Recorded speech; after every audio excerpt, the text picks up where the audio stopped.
Our hip is like a seesaw. How, you may ask? If you look at one half of hip, you can see that it acts like a first-class liver. How is this so?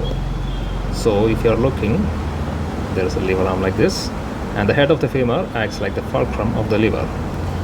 When you look at this, you can see that at one end there is a body weight acting, and so this liver should tilt towards that side. But that is not happening in a normal individual. Why is this so? Because there are some muscles attaching from the greater trochanter to the pelvis that acts like curtain pullers and pull this liver back to the straight position. So these muscles are responsible for keeping the hip straight. And these are the muscles that are responsible for keeping the hip straight, which include gluteus medius and minimus, which attach from greater trochanter to the pelvis. Let's get into a detailed description of this thing. So here I have shown you half of the hip, and you can see that the head of the femur acts like the fulcrum, and this is the liver arm extending across our body. Suppose this is the body weight acting at one side of the liver. What will happen then? The hip should tilt towards that side due to the body weight. But this doesn't happen. Why?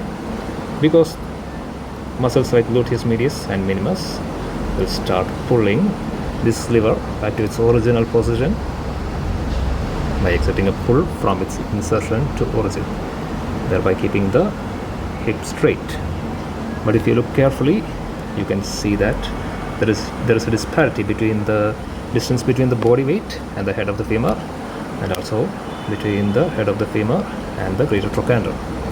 So in order to compensate for this disparity, our gluteal muscles should exert more force in order to keep the hip straight. When both these muscles are involved in a power struggle, often the middleman gets the burden, and this middleman is the fulcrum or the head of the femur. So there is a chance that this whole system might collapse. But in order to prevent the whole system from collapsing, our head of the femur also exerts some counter force against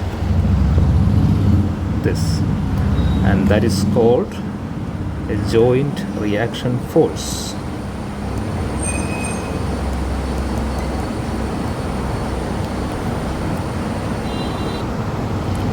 Let's go into a little more detail. Here you can see that both the liver arms are of the equal distance, and the forces should align with each other in certain manner that the force exerted by the abductors into the liver arm of the abductors should be equal to the force or the body weight into the liver arm of the body weight. So here, if I describe force by the abductors as Fa and the liver arm of abductors as La, Fa into La should be equal to the body weight into the liver arm of the weight.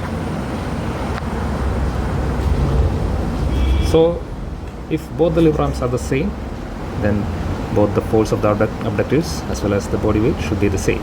But this is not the case in a normal hip. You can see that the liver arm is shifted slightly in favor of the body weight.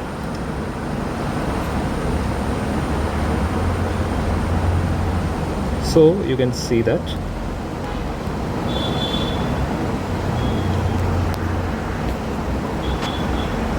the liver arm of the abductors is less than the liver arm of the body weight. So that means the force of the abductors has to increase in order to support the body weight that is acting on the other side.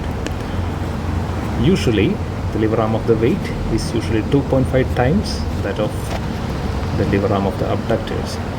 So this means the force exerted by the abductors should be 2.5 times more than that of the body weight.